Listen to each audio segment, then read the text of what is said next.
আমরা সেদিন নতুন শহরে যাচ্ছিলাম, আমার সাথে আমার বড় ছেলে ও ছোট মেয়ে ছিল। আমার ছেলে ট্রেনের একটা কামরা ভাড়া নিয়েছিল। আমার ছোট মেয়ে ঘুমিয়ে গেলে আমার বড় ছেলে যা করেছিল তা শুনলে তোমাদের কান গরম হয়ে যাবে। তাহলে মূল গল্পে যাওয়া যাক। বন্ধুরা, আমার নাম রুহি, আমি ৩৮ বছরের বিধবা মহিলা। ভিডিওটা শুরু থেকে শেষ অবধি দেখার অনুরোধ রইল। আশা করি অনেক ভাল লাগবে, তাই হেডফোন নিয়ে একান্তে বসে যাও। আমার দুটি সন্তান রয়েছে, এক ছেলে রবিন ১৮ বছর, এক মেয়ে ১৬ বছর বয়স। প্রায় ১ বছর ধরে আমি গল্প পড়ছি এবং বিশ্বাস করুন এই গল্পগুলি আমাকে অবাক করে তোলে। আজ আমি অনেক ভেবে সিদ্ধান্ত নিলাম আমার সাথে ঘটে যাওয়া ১ মাস আগে পুরানো ঘটনাটি গল্পটির মাধ্যমে আপনার সাথে ভাগ করে নেওয়া উচিত। তাই বন্ধুরা, আজ আমি আপনাকে যে সত্য ঘটনাটি বলতে যাচ্ছি, যেখানে আমি এবং আমার ছেলে রবিন রয়েছি। আমার বাবা মদে আসক্ত ছিলেন আর মা আমার শৈশব বয়সে মারা যান। তারপর আমার বাবা কৈশোরে আমাকে বিয়ে দিয়ে দেন। কয়েক বছর ভাল কেটে গেল, রবিন ও রাইমার জন্ম হয়েছিল এবং তারপরে একদিন আমার স্বামী প্রায় ৩ বছর আগে দুর্ঘটনার কারণে মারা গেলেন। আমি পুরোপুরি ভেঙে পড়েছিলাম, তবে শ্বশুরবাড়ির লোকেরা অনেক সাহায্য করেছিল এবং আমি একটি দোকান খুললাম যাতে আমি ছেলে মেয়েকে নিয়ে ভালো থাকতে পারি। সবকিছুই ঠিকঠাক চলছিল, তবে প্রত্যেকের কিছু চাহিদা আছে। যখন রাত আসত তখন আমি আকাশের দিকে তাকিয়ে থাকতাম। অন্য কারো সাথে সম্পর্কের ক্ষেত্রে আমি ভয় পেতাম। তখন আমি এটাকে আমার ভাগ্য হিসাবে বিবেচনা করে সারা জীবন এভাবেই কাটানোর সিদ্ধান্ত নিলাম। তাই গল্প পড়তাম, ভিডিও দেখতাম, এভাবে আমার সময় কেটে যেত। তবে আর কতদিন? প্রায় ১ মাস আগে এমন কিছু ঘটনা ঘটেছিল যে আমার পুরনো দিনের কথা আবার জেগে ওঠে। একদিন রাইমা স্কুলে গিয়েছিল এবং আমার ছেলে বাড়িতে ছিল। আমি যখন দুপুরে খাবার রান্না করার জন্য দোকান থেকে বাসায় আসি, তখন আমি একটি চাবি দিয়ে দরজাটি খুলি যা আমার কাছে থাকত। ভিতরে রবিনের ঘরের দরজা অর্ধেক খোলা ছিল এবং যা দেখলাম তাতে আমার ২ কান গরম হয়ে গেল। তবে সর্বোপরি ও আমার ছেলে, তাই কিছু বলতে পারলাম না। আমি ভিতরে গিয়ে খাবার রান্না শেষ করে বিছানায় শুয়েছি, কিন্তু আমার চোখের সামনে এখনও রবিনের সেই ঘটনা ভেসে আসছিল। আমি নিজেকে থামাতে পারিনি। কিভাবে পারল রবিন এমন করতে? তারপর আমি মা ছেলের গল্পগুলি পড়া শুরু করি। বিশ্বাস করুন, পড়ার পরে আমি আরও অবাক হয়ে গেলাম। সে রাতে আমি ঘুমাতে পারিনি। রাত প্রায় ১২টা বাজে। আমি, রবিন, রাইমা এক খাটেই ঘুমাই। আমাদের বাড়িতে মাত্র একটা শোয়ার রুম ছিল। হঠাৎ রবিন ঘুম থেকে উঠে অদ্ভুত আচরণ করতে লাগল। এই আকস্মিক ঘটনায় আমি অস্থির হয়ে রবিনকে অন্যদিকে ঠেলে দিয়ে উঠে দাঁড়ালাম। আমি বললাম, এমন অদ্ভুত তোকে দেখাচ্ছে কেন রবিন? রবিন বলল, মা, আমি জানি তোমার অনেক কষ্ট, আজ আমি তোমার কষ্ট মুছে ফেলব। তখন আমি সমস্ত লজ্জা ভুলে গেলাম। ঠিক তখন আমি রবিনের দিকে তাকালাম। তাকে একটা হট্টা কাট্টা লোকের মতো লাগছিল আর তার শরীরের আদল তার বাবার চেয়ে দীর্ঘ। হঠাৎ রবিন চিৎকার করে উঠল। চিৎকার এত জোরে বেরিয়ে এল যে কণ্ঠ শুনে আমার মেয়ে রাইমা ঘুম থেকে জেগে বলল, কি হয়েছে মা? আমি বললাম, কিছু না রে মা, তুই ঘুমা। রাইমা বলল, আম্মু, ভাই চিৎকার করছে কেন? আমি বললাম, তোর ভাই কেন চিৎকার করছে বড় হলে তুইও বুঝবি। রাইমা বলল, মা, আমি ভয় পেয়েছিলাম তাই জেগে গেছি, তোমরা থাকো, আমি ঘুমাই। রাইমার কথা শুনে আমরা মা ছেলে হেসে উঠলাম। আমি রবিনকে বললাম, এভাবে চিৎকার করছিস কেন? রবিন কিছু না বলে প্রায় ১০ মিনিট পরে চুপচাপ পাশে ঘুমিয়ে পড়ল। আমিও শুয়ে পড়লাম। তখন রাইমা উঠে বসে বলল, মা, ভাইয়া তোমাকে অনেক ভালোবাসে তাই না? আমি বললাম, হ্যাঁ। আয়, এখন তুইও ঘুমা। আমার মনে ভয় জেগেছিল যে রাইমা হয়তো এইসব বুঝতে পারবে না, কিন্তু পরে রাইমা এ নিয়ে কিছু বলেনি, না আমিও। আর কিছু সময় পর আমরা মা মেয়ে দুজনেই ঘুমিয়ে পড়লাম। সেই রাতের পরে এখন আমরা মা ও ছেলে দুজনেই পুরোপুরি মিশুক হয়ে গেলাম। পরের দিন আমি দোকানে গিয়েছিলাম এবং আমার ছেলে কলেজে। দিনটি সাধারণ দিনের মতো চলে যায়, কিন্তু রাতের কথা মাথা থেকে নামছিলেই না। সত্যি বলতে, আমি আমার স্বামীর চেয়ে আমার ছেলেকে বেশি পছন্দ করছিলাম, কারণ ৬ ফুট যুবক যদি পাশাপাশি একসাথে হাঁটে তবে তার সাথে আমার এবং আমার বয়সের মধ্যে কোনো তফাতই বোঝা যায় না।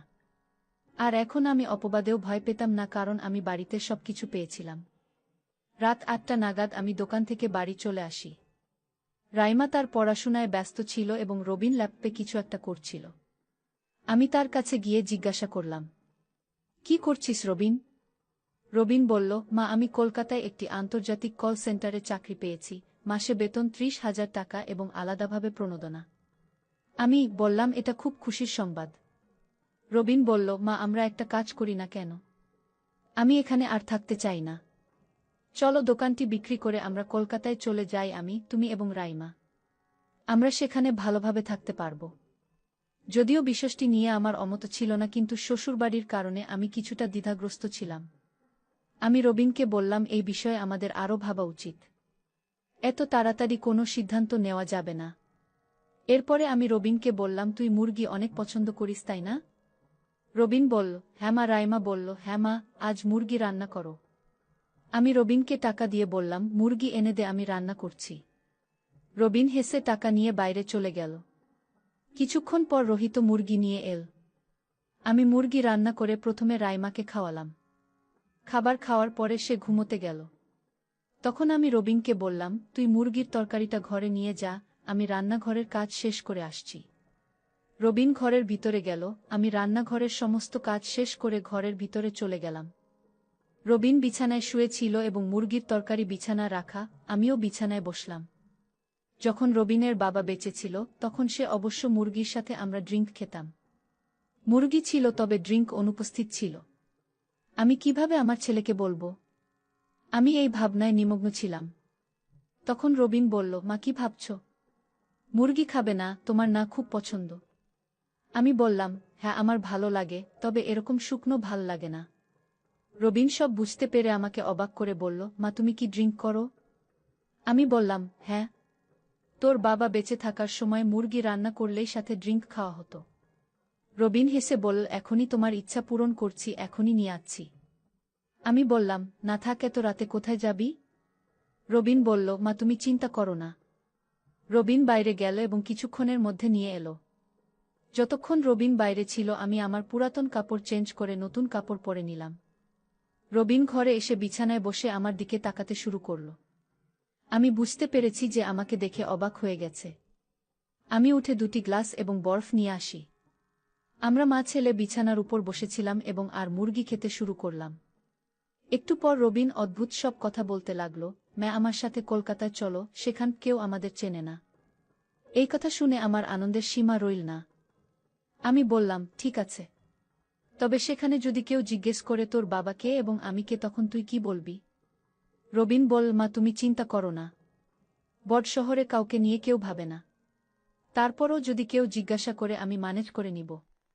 আমি বললাম, সেখানে তো আমাদের কেউ চেনে না, আমরা বাকিটা জীবন ভালোভাবে থাকতে পারব, আর যখন তুই আসল বিয়ে করতে চাইবি তখন আমরা অন্য শহরে চলে যাব। রবিন বলল, তুমি ঠিকই বলছো মা। যত তাড়াতাড়ি সম্ভব পরিকল্পনা করতে হবে, কিন্তু রাইমাকে কিভাবে বোঝাবে? আমি বললাম, আমি তাকে বোঝাবো, তুই চিন্তা করিস না। সে সব বোঝে, আমি তাকে সব বোঝাবো। তবে আমিও তোর কাছ থেকে একটি জিনিস চাই। রবিন বলল, বলো মা, তোমার কি চাই? আমি বললাম, তোর কাছে এমন জিনিস চাই তুই আমাকে চাইলেই দিতে পারবি। আমিও চাই মা, তুমি যা চাও তা দিতে। আমি তোমার সব কষ্ট দূর করে দিতে চাই, তুমি শুধু একবার বলে দেখো। এভাবে অনেক গল্প করার পর আমরা দুজনেই ঘুমালাম। পরদিন সকাল 9টায় আমি ঘুম থেকে উঠলাম। ততক্ষণে রাইমা স্কুলে চলে গেছে। আমরা বুঝতে পারলাম যে রাইমা আমাদের মা ছেলের সব কথা শুনতে পেরেছে। সকালের নাস্তা শেষে আমরা পরিকল্পনা তৈরিতে ব্যস্ত হয়ে পড়ি। কলকাতার ব্যাপারটা কি হবে এবং রাইমাকে কিভাবে রাজি করা যায়। দুপুর 2টা।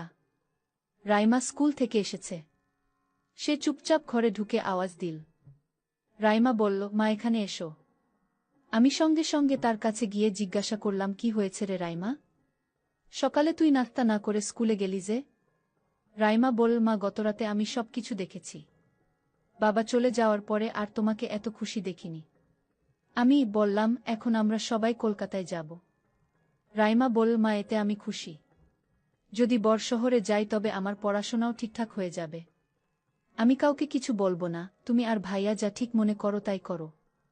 আমি তোমাদের পুরোপুরি সমর্থন করব। এই শুনে আমার মন খুশিতে ভরে গেল এবং আমি রবিনকে সব বললাম। এর কয়েকদিন পর তারপরে আমরা কলকাতায় রওনা দেওয়ার পরিকল্পনা শুরু করলাম। দোকান বিক্রি করে টাকাও পেয়েছি। সবকিছু ঠিকঠাক করে নির্দিষ্ট সময় অনুযায়ী আমরা সকলেই কলকাতায় যাওয়ার জন্য স্টেশনে পৌঁছালাম এবং ট্রেন আসার সাথে সাথে উঠে বসলাম। রবিন ফার্স্ট এসির পুরো কেবিন বুক করে নিয়েছিল, তাই আমরা সকলে আরামে বসে দুপুরের খাবার খেয়ে কিছুক্ষণ শুয়ে পড়লাম। সন্ধ্যা 7টায় আমার ঘুম ভাঙল, কিন্তু রবিন এবং রাইমা তখনও ঘুমিয়েছিল। আমিও তাদের জাগাই না। এখন ট্রেন আমাদের শহরকে অনেক দূরে ফেলে এসেছে।